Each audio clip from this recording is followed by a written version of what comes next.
Welcome back to another edition of Components Breakdown. Today we're going to look at the newly released Silverline edition of the Lord of the Rings board game by Fantasy Flight Games. We're going to do a basic comparison of this version and the 2000 released version by Hasbro and show you the new artwork that's been included and some of the components that have been switched. Now, the Lord of the Rings board game is a 2 to 5 player cooperative game that features hand management and variable player powers. It takes about 60 minutes to 90 minutes to play, depending on your experience level. And the overall objective of the game is to get the one ring into the fires of Mount Doom, obviously, and destroy it before Sauron catches and kills the last of the 5 hobbits. So with that, let's look at the two games and show you the differences between them. The goal of this components review, as I said earlier, is to break down the two games and show you the differences. We're going to show you some basic gameplay mechanics, but we're not going to go into the game itself, since it has been released for 10 years now, and a lot of people are familiar with it. What people do want to know is what's different in this box, and should I go ahead and spend the money and buy the new version or keep the old version.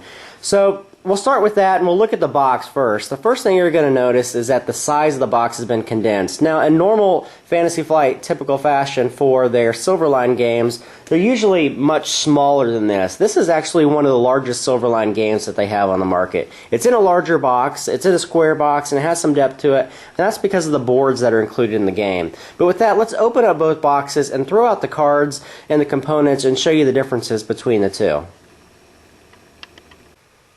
So the first thing we're going to look at briefly are the rulebooks.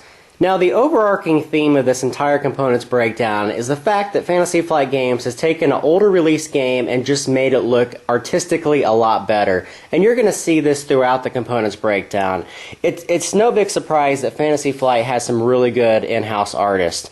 And this is what they do. They go in and they make a game that's been 10 years old now, and they just make it look a lot better artistically. And they've done this throughout all the components in the game.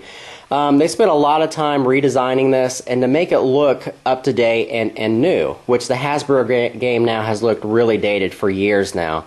So you're going to notice this throughout, but as far as the rulebook is concerned, it's the same rulebook. It's written really well. They've refined a lot of the wording, but it's basically the same gameplay mechanics as the original. So after this, we're going to go in next and look inside the box here and show you the insert, and then we're going to compare them and break them down. So let's do that next. So we've already taken the rulebook out, and now we have the boards, and there are two boards. And in this game, they are actually called conflict boards and not scenario boards. There is a master game board like the original, and we'll show you the comparison shots in a moment. But I wanted to get into the insert itself. Now, I've used the Plano box to reorganize everything in here. There's two areas for the cards, and these are not sleeved yet. There's an area for the ring, and these kind of float around because I just don't have room for them right now. But everything fits inside in this manner, but I don't really like the insert in here. It's just one single divided area in the middle that's lowered down so you can fit your components. There's no real organization in here at all, which is a detriment, but this is a Silverline game, so it comes at a cheaper price. So I guess that's one of the things you have to pay for. But this is what comes in the box, and we're going to break everything down and show you the comparisons now of the two games. So now we have both games laid out on the table, and we're going to walk through the comparisons between the two different versions and show you the differences so everyone can make up their own mind whether or not they want to reinvest in this board game. So let's first start off with the scenario boards themselves.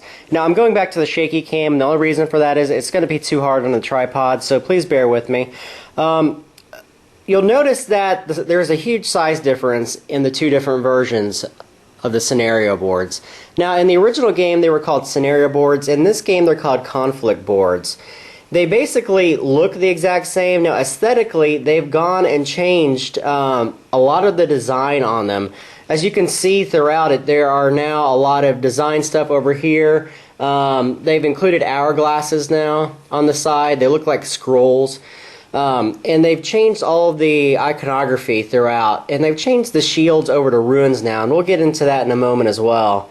But aesthetically, it just looks a lot better, and they've mixed up some of the board placements. For instance, they have the friendship track at the top up here, where in the other game, they have it over on the top left, and they've taken out some of the words on the board. They've just cleaned them up, and they look a lot better. And I'll show you the Helm's Deep one as well here, to give everyone an idea of what they look like now. And I said aesthetically, throughout this entire release, everything looks just a lot better this time around, and that's in typical Fantasy Flight fashion. So those are the conflict boards. Next we're going to get into the Hobbit cards. Now they've changed the name of them from Hobbit cards to Quest cards now. And they look exactly the same. They use the same artwork in the background, but they've changed the overall design of them again. And you'll notice instead of gray and white cards, they now use gray and brown cards. So they've switched that as well. But they look the same, and the backs of them they've obviously changed to a much nicer design from the originals, which were very bland.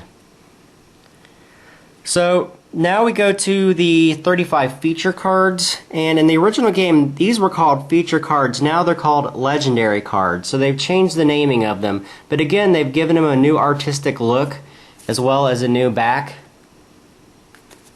So these look a lot better than the original Dram ones that were used in the original game.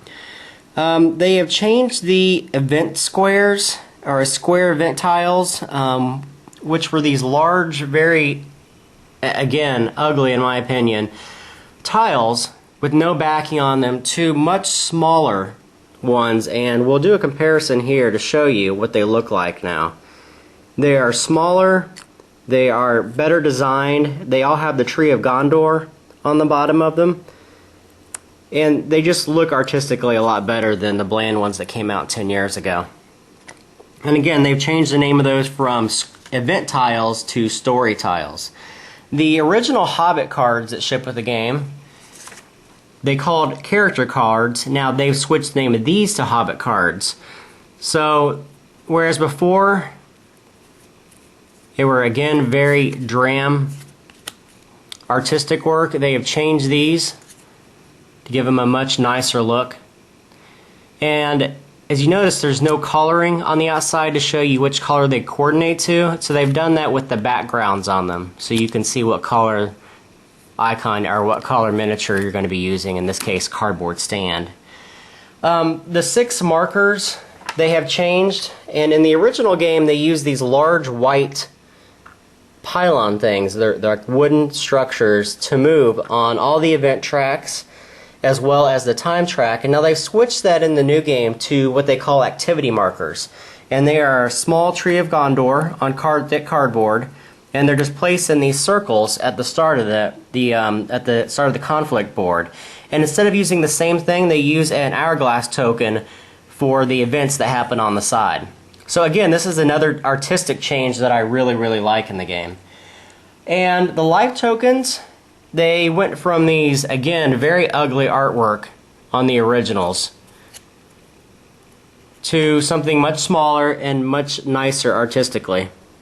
And these are all double-sided thick cardboard as well. And again, they're just called life tokens, same as the original. The other change was they went from what they called shields, and the shields were represented as these shield icons on the board, and they've changed these to rune tokens now. So it fits better with the Lord of the Rings universe, obviously. And they have these now in these small rune tokens that come in 2 different varieties. There's silver and then there's gold, and you can see that by the coloring on the rune itself.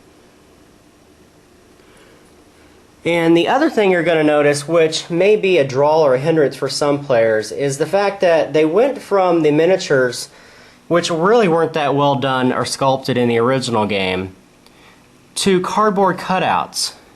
And here was the Sauron. Now, for some reason I've lost my little ring. I don't know where I put it, but it's a ring that went around the characters just to symbolize that they have the one ring on. In this case, they have gone to cardboard cutouts, which I typically do not like in games, but in this game I don't mind it at all because it's a much simpler cooperative game that doesn't really need miniatures to begin with. And they have the one ring as this component that fits over the little stand, and he just fits right down inside of it, and it snaps on. So it's really quite nice the way they've done these. The other thing which I didn't mention at the beginning was the master game board. You're going to see a huge difference in the design of this as well. There's much larger spaces now at the bottom. They've included nice scrolls at the top to explain what each of the safe havens do for the characters, whereas in the original it was in much smaller locations, and they had the scenario or the actions kind of in a different kind of pattern at the top here. So that is the game. Now the one thing they didn't include in here is obviously is the plastic ring and the Hall of Fame card, which did not come with this, which is just a scoring mechanism for the players to use if they don't actually destroy the one ring. So what do I think of this release? I think it's really well done. It was $40 retail, and you can find it on most of the online retailers for probably in the neighborhood of $25, which I think is a great investment if you really enjoy cooperative games. This is definitely one of the better cooperative better cooperative games, period, and a great Lord of the Rings game.